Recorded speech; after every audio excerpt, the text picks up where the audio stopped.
Hello everybody.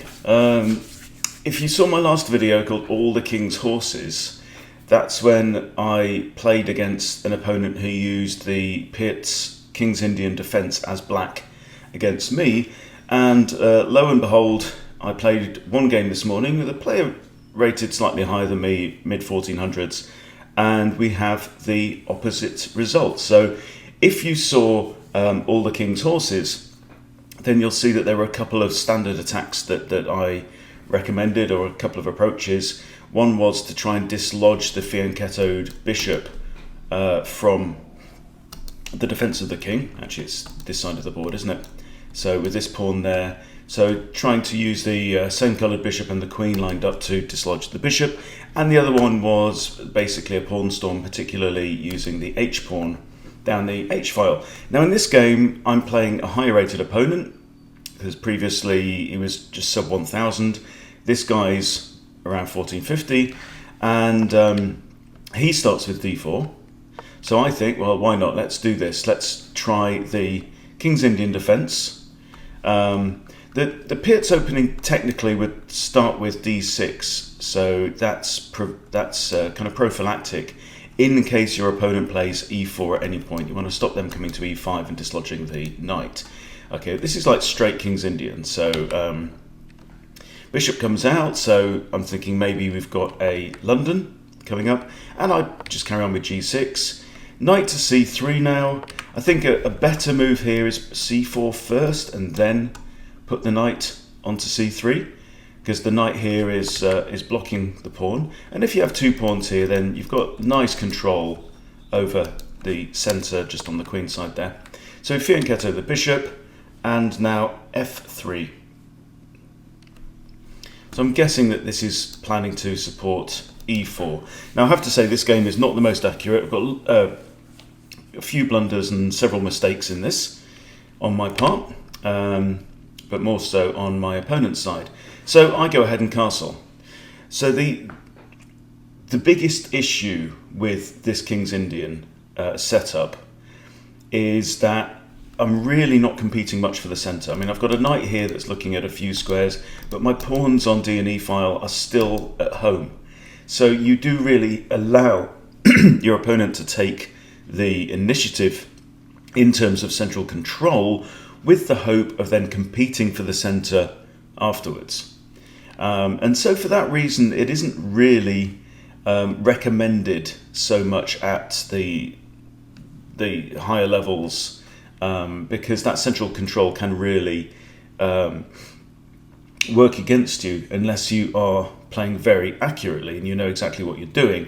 However, I think that for beginners, it's a nice kind of safe setup, and it's a good way to get into the game without risking making early mistakes too soon.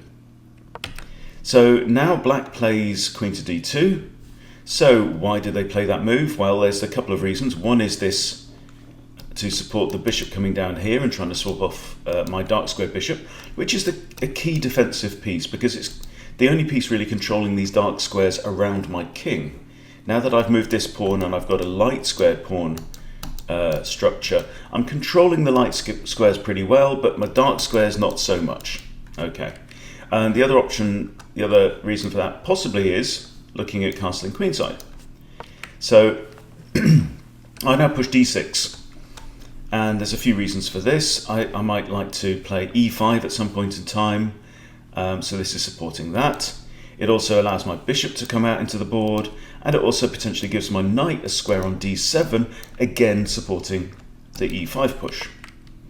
And now we have the bishop coming into h6, which was not a great surprise. It's exactly one of the strategic approaches that I recommended in my previous video. So now I just push b6 again. I'm again creating more space for this bishop to come into the board, maybe even to b7. Look at this diagonal. So my bishop now has some options.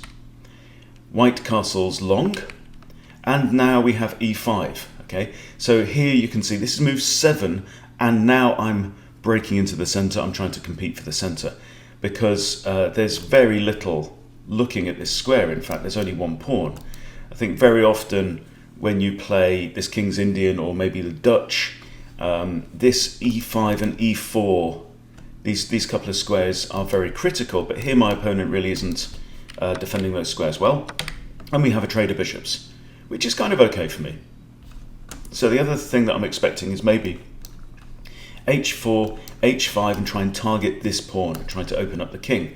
Now, one of the issues that we saw in yesterday's video, All the King's Horses, was that my opponent ended up with too many of his pieces there on the queen side and simply not enough around the king to defend the king adequately. So that's something that I'm bearing in mind in this game as we proceed. So we have d5, so white chooses to push here. I think actually a better move would have been pawn takes e5. It hits the knight, and also notice that I can't really recapture because he has a barrage against my queen. So queen takes queen, if rook takes, and I simply lose a rook. So this, I think, was a mistake on my opponent's part. Now I play knight to d2, just getting ready. I mean, this is a nice square here on c5 for my knight, and now h4 comes. And I decide here to put my knight onto h5.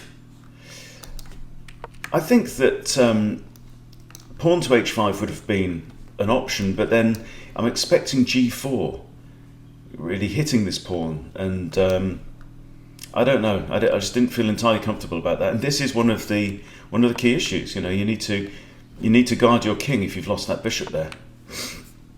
Now g4 comes anyway.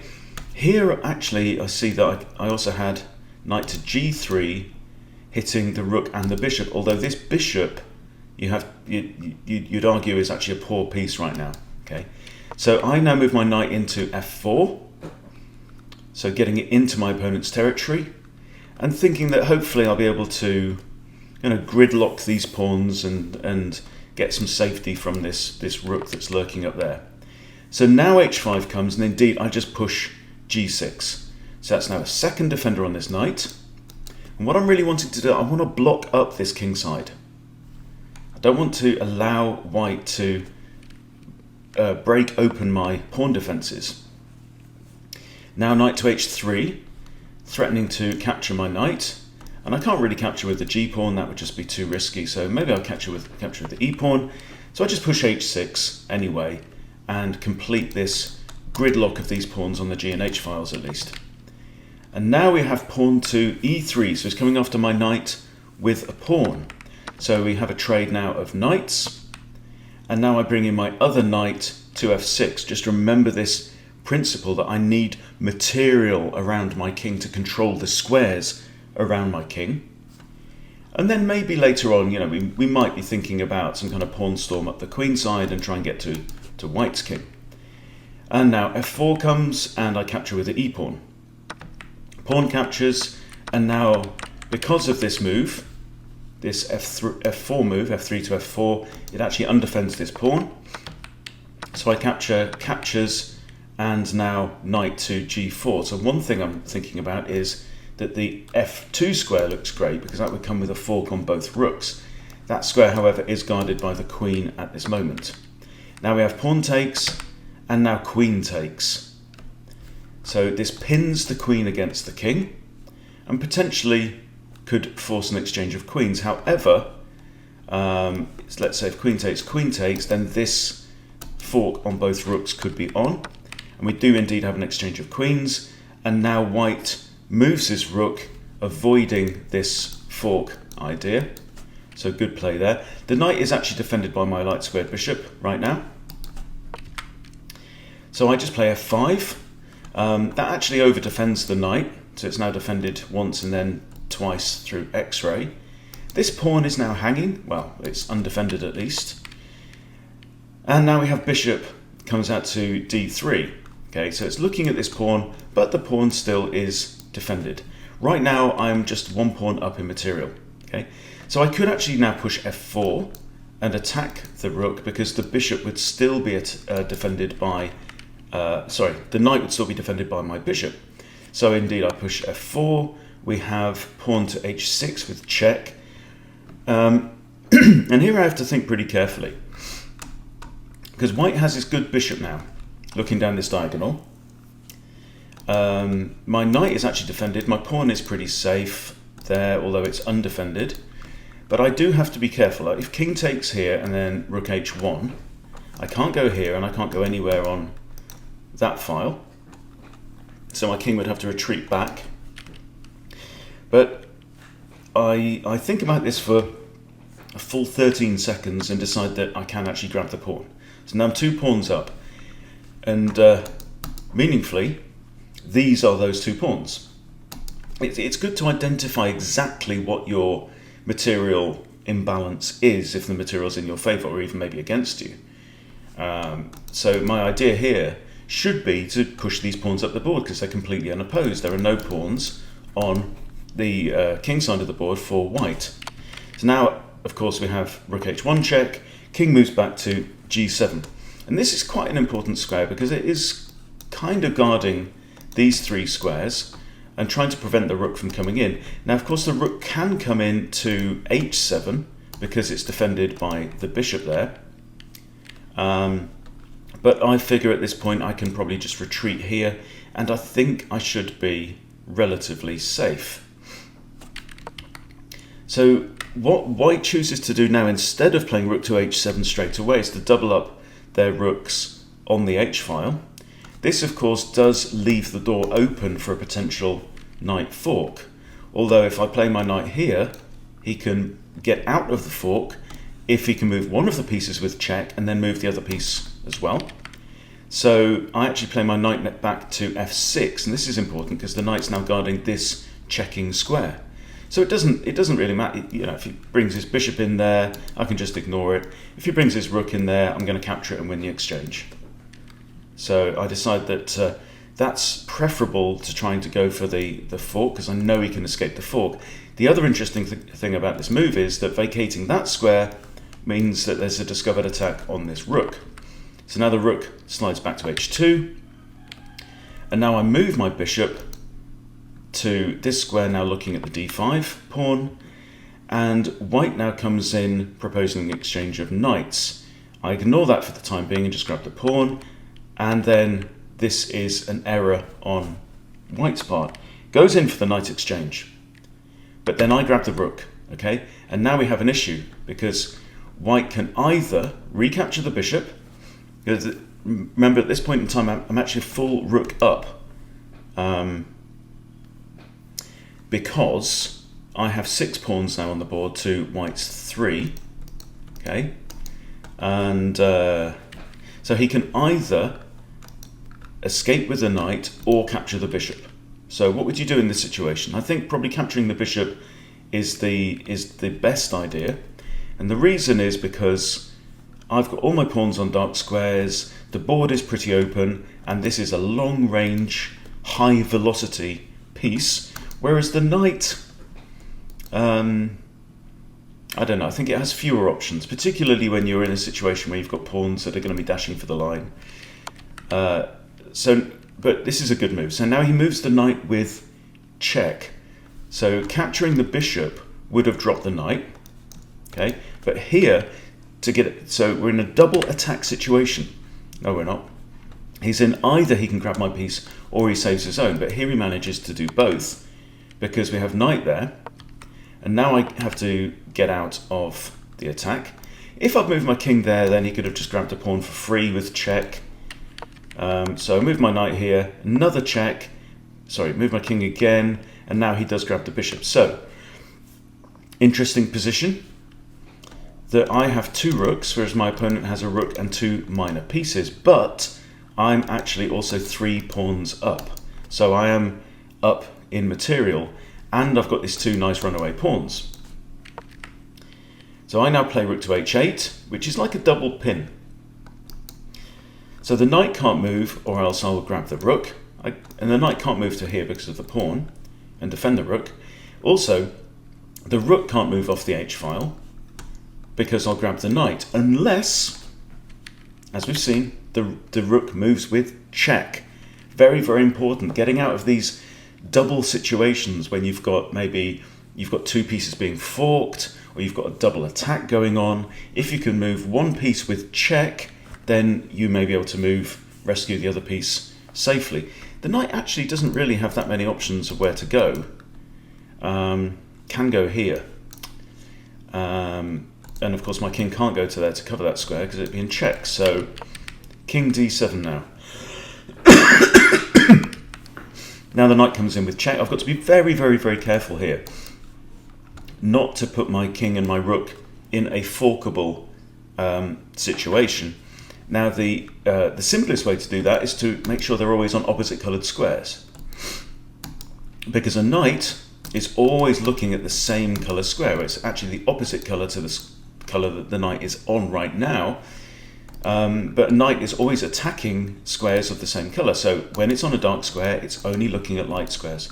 So if my king and my rook are on opposite colours, then they cannot ever be forked by a knight. So I'm in check now, drop my king back to c8. Bishop attacks the rook, move the rook. Bishop attacks with check, move the king back. Bishop checks again, and c6 then kicks the bishop. Okay, bishop back to e6, and now I move to my rook to h6, where I'm looking at this knight and the bishop behind it. Bishop, of course, is actually defended by the rook, so the knight's going to have to move. Knight moves here, attacking the rook. Rook back to h8, keeping it on a dark square. So I'm wanting to neutralise the value of this bishop by keeping my pieces on dark squares. Now white plays b3, giving the king an escape square, and now I come in with a pin on the bishop. Okay. Now at this point, this is actually an error from me. Can you see a tactic for, well, no, it's not really a tactic actually. I was thinking that he has bishop c8 check, and then potentially win the rook, but then if bishop comes here, I'll simply recapture. If rook takes rook, no, he's just lost material there. So rook e2, come in with check. King goes to his escape square on b2. Now I attack the knight. The knight is actually defended by the bishop, but here, you see, the issue is that I could actually sack my rook here for the bishop. Rook takes rook, rook takes knight, and I've traded my rook for 2 minor pieces, but more importantly, I've got 3 extra pawns. So that should be a walk-in at this point in time. So the knight comes here now, attacking the rook. And I simply put my rook up to e7. Now, I know that the knight can't easily fork these. He'd have to get to one of these 2 squares, and he can't do that in, I think it would take 3 moves to get to either of these squares. So we're okay for now. Now the bishop moves away, and I simply trade off rooks. King c7 now, so I'm trying to centralise my king. I want to get it towards the centre of the board here. Bishop comes down, and you can see now that this bishop is now becoming kind of neutralised. Because now if I get my pawns onto light squares, that's one of the options. I can remove a lot of, or block out this bishop from being able to access parts of the board. Bishop comes back, and I'm just pushing now with pawns. Check, move away, check, come back, check, attack the knight here. The knight now can't move with check, so it comes up there. And I just push check again, and at some point one of these pieces is going to have to sacrifice itself for a pawn, effectively. So again, this is like this pin situation. I could capture the knight, or even the bishop behind it. So the knight, well, one of them is going to have to move to defend the other. Knight could have moved here, or possibly there to defend the bishop, but I think e1 would have been better. But also the bishop can move and defend the knight. But now this is a typical endgame principle where you can sacrifice material in order to ensure a winning position. And I get a queen. Okay. Here actually, I could have simply grabbed the bishop, but I go in with check instead. And it's all over pretty quickly now. Checks, and there I grab the bishop, because this just walks into the queen fork. Grab the bishop, 2 queens, and that is actually checkmate. Really interesting arrangement actually with this, because this queen's covering these squares, this queen's covering all of these as well. So, and because the queens are supporting each other, that's a really nice checkmate pattern. Definitely one to remember. So let's just briefly review again. Okay. So with this situation, I think c4 first would have been more principled. But yeah, and I allow this trade here. I certainly don't want to initiate the exchange and invite white's queen into that position. That could have been absolutely horrible, because then, if the queen's on here, the danger is the knight coming in, 1, 2, and then there's an unstoppable checkmate potentially there. And we don't want that to happen, do we? Okay, we have queenside castling, and now I'm kind of free to compete for the centre. So yeah, there are some kind of scary moments here with the pawns pushing up on the king side, but I manage here to weather the storm, and I think overall a reasonable game. It's just comes down to tactics in the end, really. Quite satisfied with the win. Do I think that this is a really solid way to respond to d4 for black? It's certainly been played plenty at the highest levels by very, very good players. I think at the intermediate level, I don't know. I'm in two minds a little bit. So I still maintain that it's handy and a nice kind of solid way to start for beginner players. But intermediate players may prefer to look at like a Dutch opening, for example. So, for example, if with d4, let's just we'll pull up the Explorer. I'll have a quick look at what the master level players have done. We'll flip around to black's perspective, and then d4, f6 has been played, getting on for a million times. And then here you can see c4 is by far the next most popular move, right? e4 is covered by the knight, so that's not possible, but c4 makes a whole heap of sense. The most principled move now is e6, but the second move, as we've seen, is g6, and then knight to c3, okay? And then bishop g7, obviously. So this is, we're still looking at 100,000 master level games played with exactly this opening. White now here does tend to proceed with e4, now that the knight is there defending the pawn. You can see white has got this massive centre now. Okay, and this tends not to work out too well for black, really. So we're looking at wins in the 40s for white, but in the 20s, 30s for black. So the normal move, well, d6. d6 is important, like we said, to prevent e5. And e5 indeed is just, yes, it's not played. It's not played in response to this. So the most common is knight to f3, and then castles. And for most continuations of this, it's not great for black. We're looking around 25, 26, 28 for most of the most popular ways forward from here. Let's look at, while we're here, let's just quickly go back to my games that I've played as, let's say, my games as black, okay? So my most common response in the past has been d5, but let's say with knight to f6, yeah, this is better for black. So, and again, c4 is the most principled, and I've played d6 most often in this situation, and knight to c3, knight b to d7, is my most common.